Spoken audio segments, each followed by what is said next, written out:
Hello and welcome back to Kim's Cozy Corner. I'm Kim and I am in the garden early this morning before the heat gets here, and we're going to try to do a quick harvest with the sun shining down on me before it gets too warm in the day. And again, I'm traveling for business, so we have to get as much done over the weekends as possible. But I had a 3-day weekend because of the holiday. So let's just jump in and start harvesting everything that's still coming in the garden in early September. So before I go and start harvesting all the different fruits that I have in my garden on this Labor Day, let me share with you this very short clip of all of the vegetables that I harvested on Saturday. So 2 days ago, I picked a massive amount of veggies from the garden. And in this picture here, you can see all of the different veggies that I picked. This basket here are all the veggies that I picked 2 days ago. I picked some cabbage. I picked 2 heads of cabbage, and one of them, the second one here, was almost too ripe. I also picked quite a few of my sweet peppers that we use to make shish kebabs, but there are also tomatoes and cucumbers as well as squash. There's the white scallop as well as some Italian squash. I had a wonderful harvest. Now, let's see how many more veggies we're going to get today. We're here at one of my GreenStalk towers, and this is one of the towers that I have reset for the season. I removed some collard greens, I removed cabbage, some pepper plants, some tomato plants, and I have, as well as I think some melon plants. The melon plants didn't do anything, but I did have cucumbers in here and they were doing pretty well. And I reset this planter. I will bring you in close in just a moment and I'll show you how it's doing. But today I am harvesting hot peppers. So these are cayenne peppers. Cayenne peppers right here. Now, just so you know, I didn't plant cayenne peppers. These were supposed to be golden treasure, but the seeds got mixed up somehow and I have cayenne peppers. And this is supposed to be a poblano, and it's not. So my assumption is a hot pepper of some kind. I don't know what kind, but assuming hot pepper. So we're going to put it with the cayenne peppers. Now I picked a few peppers off of this plant, and I made shish kebabs with them on Saturday with my family, and they were delicious. So I am going to, and you can see things are starting to kind of die back on me here, but it should. We're in September now, but there's a few peppers left on here, sweet peppers, and we'll just leave them in here for now. Honestly, there's some tomato plants that I need to pull out because they're doing nothing, but right now I'm using it as a stake. And I have some yummies coming in. They haven't turned yet. And I'm leaving that one. So that's it off of this plant. So let me bring you in and show you how the new seedlings are doing that I planted a week ago. So a week ago, I planted this top tier with different types of radish, and you'll see that they're all coming in really nicely. So I'm just going to spin it around. All 6 pockets have something in them. Just below there, I have, in this set of pockets here, it's going to be very hard to see, but I planted tiny Tims. There you go. You can see them just a little bit there. As well as orange hat tomatoes. And you're going to say, it's September. Why would you plant tomatoes from seeds in September? Because I am going to take this tier inside in my indoor growing space so that I can enjoy little small grape or cherry tomatoes, whatever you want to call them, all winter long. So these will produce indoors for me, but I just figured I'd give them a jump start out here in the garden. In the tier just below it here, I am growing different types of lettuce. So there's more Merlot in this pot here. So this is a red lettuce that has germinated. We'll go this way.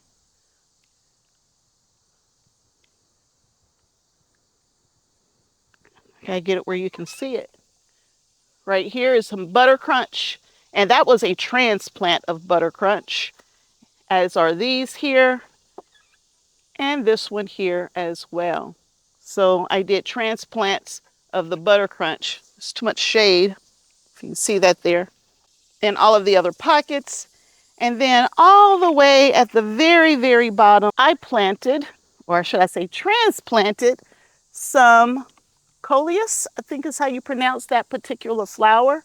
And all I did was literally pull some of the coleus out that self-seeded in my patio and gave it a new home. And they're looking wonderful. Everything else in the tower was already in here, and they're starting to die back. But by the time they die back, my cool season crops will be taking off. Let's get some more harvesting done. Since we're working with hot peppers, I will just keep working with some of my hot peppers. These are serrano peppers here. So between my serranos and my cayenne peppers and whatever that other one was, I am going to make some hot sauce later, probably early winter, just to be honest with you, because I want them all to be red. I want all red peppers for this hot sauce. The last time I made hot sauce, I had some green ones in there, and my hot sauce has this weird funky color. So we are going to make sure that they're all red this time to see if I can get a better color hot sauce. Now, the hot sauce tasted delicious. So from that standpoint, we're in a good shape, but I am going for color this time. Okay. Now let's harvest some of these small cherry-sized tomatoes. I will bring them to the camera so you can see what I'm harvesting, because a lot of people are buying seeds now for next year. So I want to show you how some of these tomatoes look once they're harvested, so you can determine if this is one of the ones you would like to plant or not for next year. So these are black cherry tomatoes. They are delicious. They have a wonderful flavor. They also don't split like my sun goals. So I have an orange tomato here. I only picked two so far, but this orange tomato splits. And it's called a sun gold, but it is honestly the sweetest tomato in the garden. Now this is a Minnesota, what is this called? This is called Grandpa's Minnesota. It was a free tomato for me. I'm gonna be honest with you, it doesn't have the best flavor. I mean, it tastes like a tomato. I find the skin to be a little tougher on these. I probably won't grow these again next year, but it was a free seed, so I thought I'd play with it and see how it worked out. Just want to give you another view of these black cherries. So these tomatoes grow so well. I mean, they are amazing. So the black cherries. It looks like I'm not going to harvest that many cherry tomatoes today, which is okay because I've been harvesting them all season long. Wow, look here, guys. These are ginger plants. I planted them earlier this year. I was told by some that there's no way I can grow ginger in zone 6A, but this is ginger growing, folks. Now, I have no idea when it's ready, so I guess I need to start doing some research to find out when I'm supposed to take care of this ginger. I think I saw some cucumbers over here. Yep. So I have cucumbers and grapes growing together on the same trellis. My cucumbers are starting to slow down. All of the grapes are already gone. My girls ate quite a few of them, And then the last trip when I came back, something had stripped the last few off. I would say 90% of these grapes were enjoyed by my family and not the critters. So I still say that's a win. And this is the first season that I actually have grapes. I planted them last year and the vine survived and put grapes on this year. So I'm very happy with what my grapes gave me this year. And I know next year it'll be even a bigger harvest because there's additional grape plants out there. I'm picking one of my teeny little baby melons. I picked one yesterday, set it in the house for one day. I mean, literally one day. And the melon turned, the typical, I don't know if you want to call it grayish color. And I cut it open this morning and it is super sweet. It's almost too ripe. So I'm going to pick this one and see if we can get the same results. We are down in the next area here. You see, I know I saw some cucumbers. These are pickling cucumbers. I like to pick my cucumbers when they're small, especially a pickling cucumber, as well as slicers. If you pick them when they're small, the seed cavity, of course, is much better on them. And I just think they're sweeter. They have a really good taste when you pick them small. And it usually promotes more growth and more germination or pollination is dependent on your pollinators, so your bees and that kind of stuff.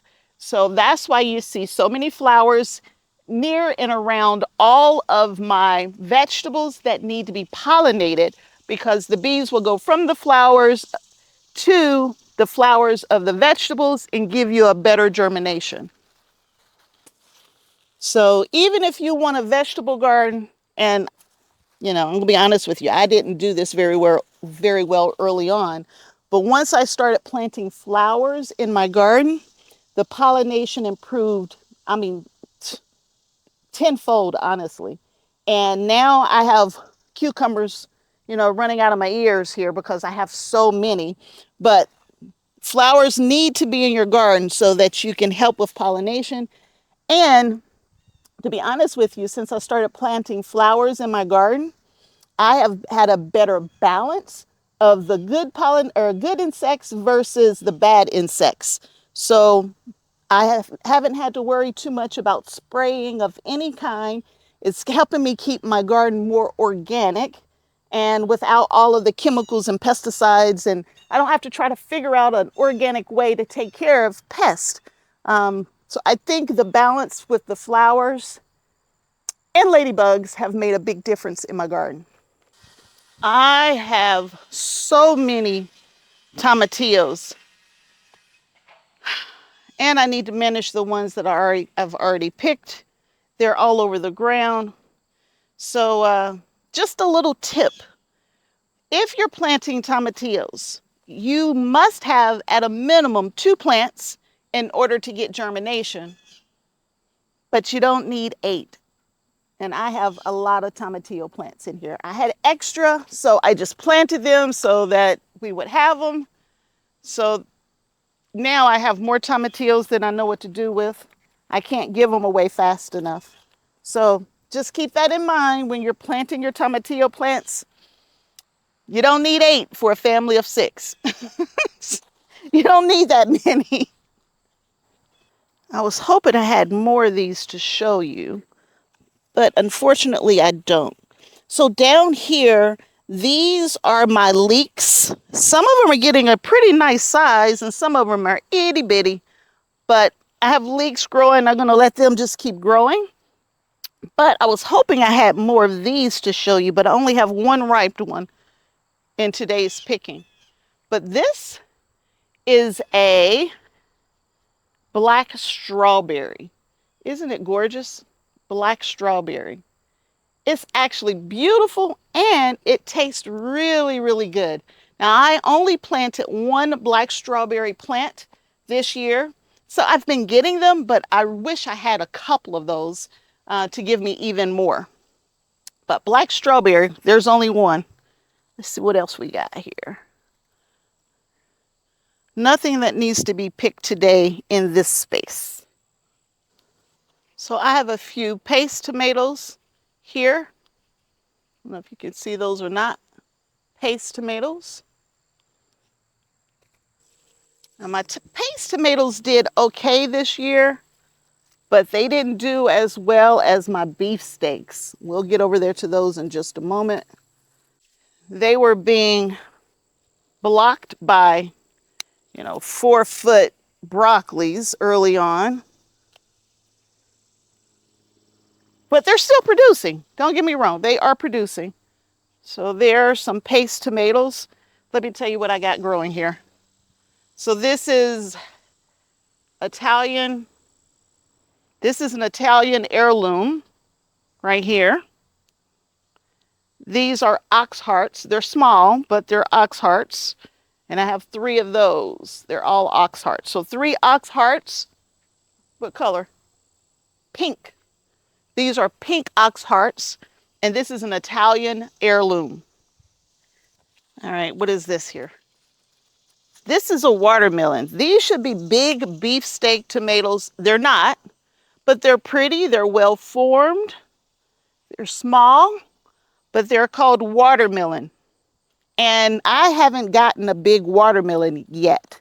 They are all very small in size, but they're not misformed. They're not misshaped. There's no blossom end rot.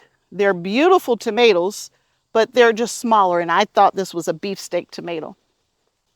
And again, I just picked tomatoes 2 days ago.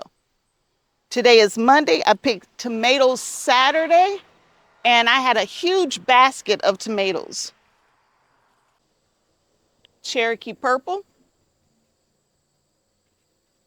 Nice and ripe on the bottom, but the walls are still a little hard on this one, so we'll let it sit in the house and finish ripening. Cherokee purple. Okay, what do we got here? This is, man, these things are growing so well. Having a hard time following it down to the right one. Steak sandwich. Again, these are all supposed to be beef steaks. I mean, it's September, and I have steak sandwiches looking like this right here. I think steak sandwich is burpees, if I remember correctly.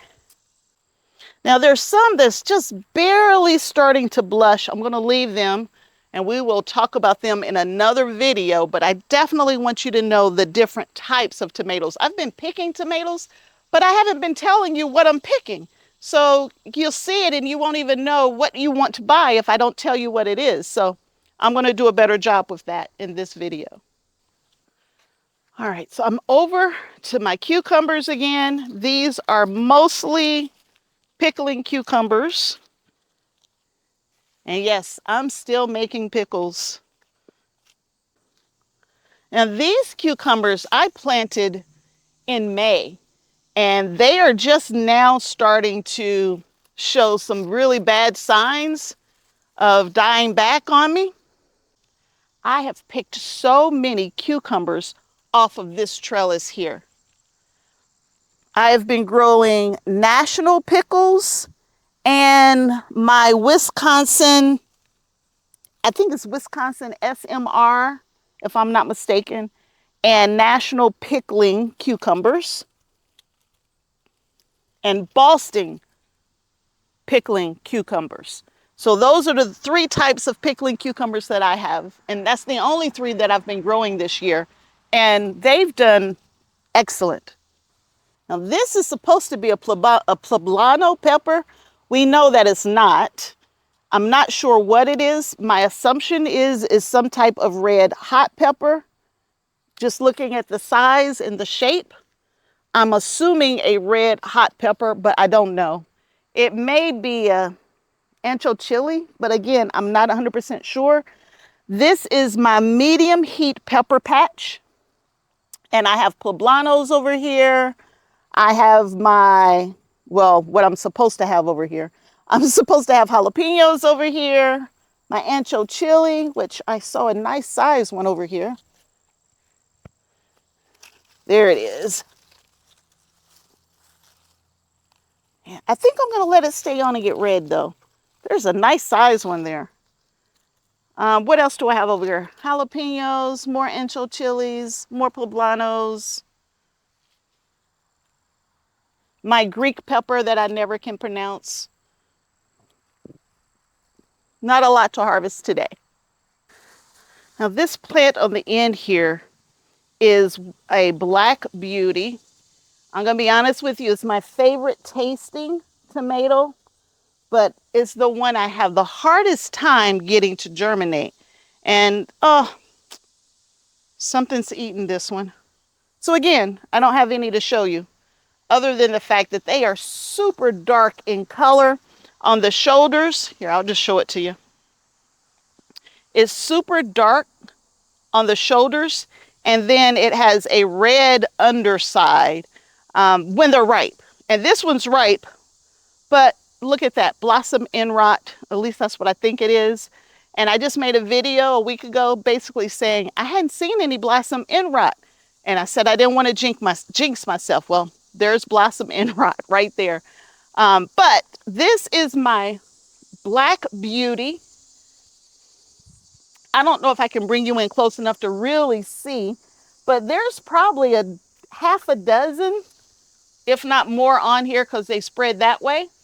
And they're small in size, but they're beautiful. I mean, they're just so beautiful when they're growing. I've only gotten maybe a dozen off of it this season. They've been delicious, but they've been small this year. And I will continue to try to grow the Black Beauty. So I'm not giving up on Black Beauty because it still is, in my mind, the best tasting tomato in my garden. But I just can't seem to grow it very well, but we'll keep trying. All right, over here in this jungle mess, I have a cantaloupe. Look at my cantaloupe. Look at that. Oh goodness, it smells so good. But I didn't want, yes, I'm growing cantaloupe on a trellis.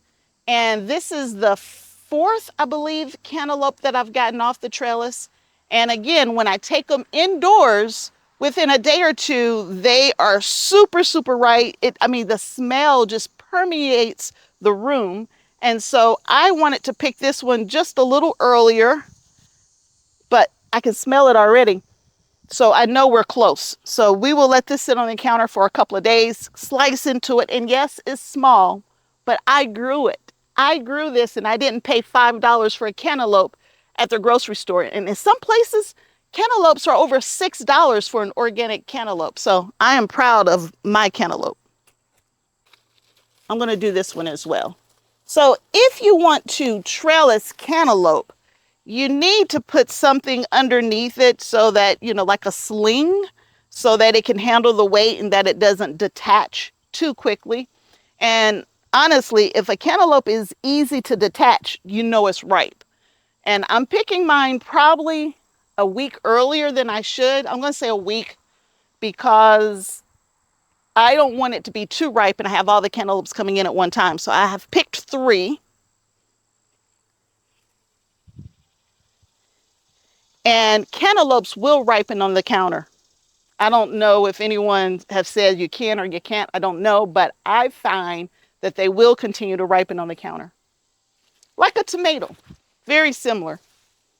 Okay, I'm going into the jungle back here to see what else is back here. My cantaloupe vines are everywhere. I know you can't see me because I'm in the jungle, but I need to double check and make sure I'm not missing any of the cantaloupes. I tell you what I am missing was some, oh wow, that's a huge cantaloupe back here. Okay, all right. I am going to move up my trellis here so that it can support the cantaloupe. How about that? The trellis that I have back here are called Mighty Crops. They're a circular disc. I'm going to put a picture of it up since you can't see me. So let me put a picture of the trellis up so you can at least see the trellis. And mighty crops are adjustable. You just put them on a pole, and I'm using my mighty crop to support the weight of this cantaloupe. So how about that? I don't know if that was the intended purpose of them or not, but there we go. It's supporting the weight. So in the jungle, I have 5, if not 6 foot tall marigolds back here. I have cantaloupes back here and tomatoes, indeterminate tomatoes. So that means they just grow and vine and keep vining. I also have 5 foot zinnias back here as well, but I was able to reach one. There's some more in here, cherry tomatoes. There's some more down there I can't reach. And they're not quite ready, so I'm not going to worry about it. But there's at least 4 more really nice size, 5, excuse me, they just keep coming, 5 nice size cantaloupes growing off of this trellis. Now, early in the season, I had Napa cabbage growing in this space. Once I removed all the Napa cabbage, I transplanted some cantaloupe plants into this space. And I've never grown cantaloupes in this space, but I transplanted them in. I put a trellis up, and they have gone crazy in this space. So I'm going to have to figure out how to use this space more effectively in the years to come. Right here, I have some tomatoes. Now, these were suckers that I cut off of the main tomatoes and just planted the sucker whole. I didn't let it root out or anything. I took the sucker, I put it down in the ground, and now I have black cherries, and I'm not sure what this other one is. It's a red cherry tomato or grape tomato, but I don't know what kind that one is, but it's going to be delicious because we're going to eat it. Right here, this is probably going to be very hard to see, but I have raspberries. So I have some fall bearing raspberries right here. Some of these are completely done, but my fall bearing raspberries are starting to come in. I had one, I don't know, a couple of days ago, and it was quite tasty. So these are coming in, and I don't remember the names of these. It's either a heritage raspberry or a Caroline or something like that. I don't remember, but these are fall bearing raspberries. Just enough to snack on, not enough to preserve. You got a nice garden. Thank you. Thank you very much. I'm like, you put a lot of work in on that. I do. I do. I like to preserve my own food. So, Nice. so now let's check out some of the towers. So I don't want to harvest these are all sweet peppers in the tower here. And I harvested quite a few for our shish kebabs a couple of days ago. And I don't want to harvest these until they turn red because they are super sweet when they're red. But let's see what else we got on here. I have some shishitos on here, but I'm not going to be here to cook them, so I'm going to have to let them ride. When I pick my shishitos, I like to blister them, and I don't want them sitting around too long and not being blistered or managed in some way, and my family doesn't have a clue on how to do that. So we will just hold off and pick those when I come back from my trip. Some of these have been on here way too long, so I'm just going to pull them off because they've died back. They're completely no good. I don't know, the seeds may be good in them, but they're not good for eating. But there's still a ton of peppers on here. I mean, a ton of peppers. Like this plant right here, oh my goodness. 1, 2, 3, 4, 5, just in this one little bunch right here. What is this, a Jimmy? Jimmy Nordello right here. There's 5 in this one bunch, but there are other bunches on the same vine. So the peppers, I'm telling you, my best year yet in the GreenStalk with my sweet peppers. I think next year I'm going to do 2 GreenStalks with my sweet peppers. Okay, there's some on here. They're starting to turn, but I don't see anything that's ready to be harvested just yet. They got a couple of days on them at least. So I'll have to let my family take care of those. We are in the last area of the garden, and I have this little baby melon here, and I didn't think it was ripe, but it's splitting open, and it's got the little wiggly white lines all over it. With it splitting open in the lines, my assumption is that this is ripe. And the vines are dying back, so it doesn't have much life left on the vine. So we're gonna pick these two little bitty melon. I don't know what kind it is. I just threw a bunch of melon seeds in this pot right here early in the year, and this is what I got. Oh, and apparently I'm in a spider web. All right, I have another ripe tomato right here, and it's actually gorgeous. This looks like one of my dwarf tomato plants. Now, I didn't plant this tomato plant here either, but looking at the height of it, looking at the thickness of the stem, I'm going to assume that this is one of my dwarf tomatoes. It's perfectly round, beautiful color, and we're going to eat it. Whew, there we go. We've made it back around. So this is my small harvest, and if you recall, I just harvested 2 days ago, and I showed you the picture of my harvest from 2 days ago. And so look at everything I harvested on Saturday, and today's Monday, and look how full my basket is today. Now, it's got different fruits in it, so I got cantaloupes today, cucumbers and tomatoes, right? Those are staple. They're coming in all the time, but I picked red peppers today. I have tomatillos today, but the harvest just keeps coming. I hope you enjoyed this video. If you did, give me a thumbs up, like, share, all of those great things. And I will keep these videos coming. I am having an amazing year, and I love bringing you along with me. So until next time, and I hope to see you back here again real soon. Bye.